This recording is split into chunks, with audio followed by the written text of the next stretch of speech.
Herkese yeniden merhabalar, kanalıma hoş geldiniz. Çöpe atılmış bir sehpa görüyorsunuz. Arkadaşım bulmuş. Tabii ben de yenilemek için kolları sıvadım. Muhteşem bir değişim oldu. Eminim ki izledikten sonra siz de bana hak vereceksiniz. Sehpa temizledikten sonra gördüğünüz gibi parıl parıl parıldadı. Üzerindeki bu budak deseni sevdim ama yanlarında ve orta kısmında hem çizikler hem de lekeler vardı. Tam da yenilenmeyi hak eden bir sehpa. Sanırım çöpe atılmadan önce de uzun bir süre kullanılmamıştı. O yüzden ayak kısımlarında özellikle ıslanmaktan dolayı şişmişti. Ben de o kısımları zımpara yaparak düzelttim. Eskimiş ve yıpranmış bir eşyayı yenilemek istediğinizde eğer gerekiyorsa tadilat yapmanız ve sonrasında da tozdan kirden iyice arındırmanız önemli. Hazırlığımı yaptığıma göre artık boyamaya geçebilirim. Aquacool Mac Paint antik beyaz rengine boyayacağım. Öncelikle boyayı iyice çalkaladım. Rulo fırçaya yükledim ve boyamaya başladım. Bu boyanın zemine homojen bir şekilde dağılımını seviyorum.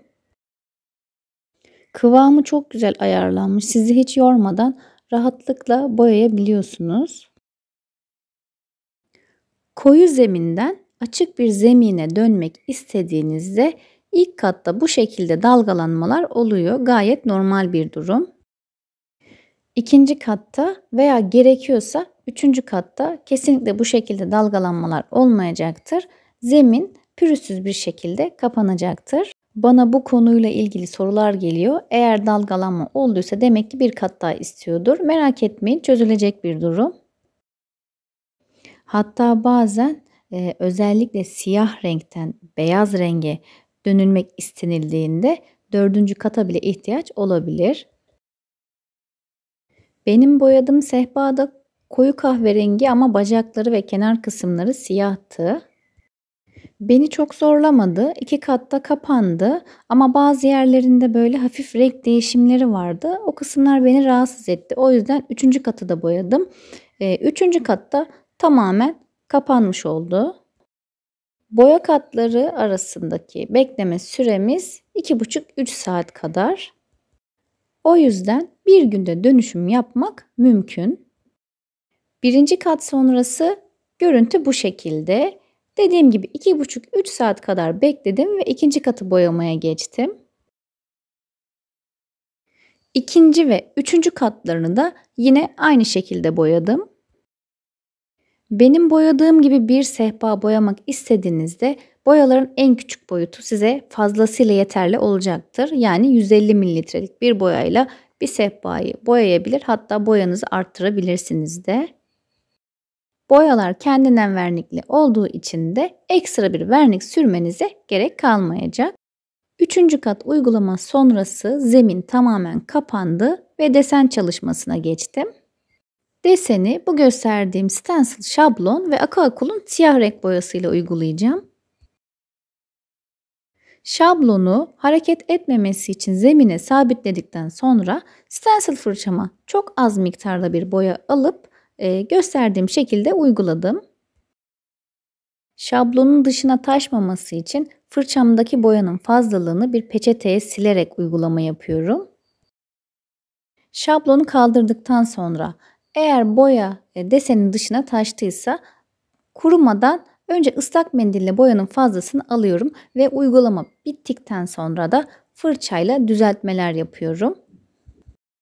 Videoda da gördüğünüz gibi şablonun üst kısmında bazı taşmalar olmuş ama anlattığım gibi düzeltmek mümkün. Benim yaptığım gibi deseni bütün bir zeminde kullanmak istediğinizde boyadığınız yerin üzerine şablonu yerleştiriyorsunuz. Yerleştirdiğiniz kısımda hiçbir şekilde boşluk kalmaması gerekiyor. Ayarlamaları yaptıktan sonra boyamaya devam edebilirsiniz. Bu yöntemi böyle bütün stencil desenlerin hepsinde kullanabilirsiniz. Uygulama bittikten sonra parça parça yapıldığı hiçbir şekilde anlaşılmayacaktır. Sehpanın üst kısmına deseni uyguladım. Şimdi biraz renklendirmek istiyorum. Bunun için bu dekopaj kağıtlarını kullanacağım. Bu desenleri Pinterest'ten buldum. Kırtasiye'de A4 kağıdına renkli çıktı aldım. Kenarlarından kestim ve şimdi sehpaya uygulayacağım. Uygulayacağım yere öncelikle bolca dekopaj tutkalı sürdüm. Ardından kağıdı yapıştırdım. Yapıştırırken hava kabarcıkları ve kırışıklık olmaması gerekiyor. Kuru bir peçeteyi desenin orta kısmından dışarıya doğru yavaş yavaş çekerek iyice yapışmasını sağladım. Daha sonra üzerine bir kat daha dekopaj tutkalı sürdüm. Bu desenin küçüğünü de sehpanın altındaki o düz kısma uyguladım. Sehpanın kenarlarında kalan kısımlarına da altın rengi metalik boya sürdüm. Siyah ve beyazın yanına bir de bu şekilde metalik renkleri çok yakıştırıyorum. Özellikle benim kullandığım bu altın rengini. Bu şekilde sehpanın alt ve üst kenarlarına uygulamayı yaptım ve ardından verniklemeye geçtim. Aquacool'un hibrit verniğini rulo fırçayla uygulayacağım. Boyalarda olduğu gibi verniği de kullanmadan önce iyice çalkalamanız gerekiyor. Boyalar kendinden vernikli olduğu için ekstra bir vernik uygulamaya gerek yok demiştim. Ama ben burada dekopaj tekniği kullandığım için vernik sürmem gerekiyor. Sadece dekopaj kağıdı yapıştırdığım zeminlere birer kat olmak üzere vernik uygulaması yaptım ve çalışmamı bitirdim. Kim inanır bunun az önceki o koyu kasvetli sehpa olduğuna, öyle değil mi? Ne düşünüyorsunuz? Yorumlarınızı bekliyorum.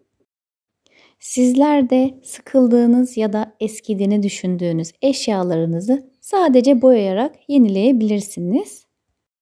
Kullandığım malzemeleri açıklama kısmına yazdım. Boyaları ve yardımcı malzemeleri de yorum kısmına sabitlediğim linkten satın alabilirsiniz. Sehpayı arkadaşıma teslim etmeden önce kalite kontrolü yapmasam olmazdı. Bakalım görünce nasıl bir tepki verecek? Bugünlük de benden bu kadar. Videoyu beğendiyseniz eğer beğen butonuna basmayı, kanalıma abone olmayı ve yanındaki zil işaretine tıklayarak bildirimleri açmayı unutmayın. Bir sonraki videolarda görüşmek üzere. Kendinize çok iyi bakın. Hoşça kalın.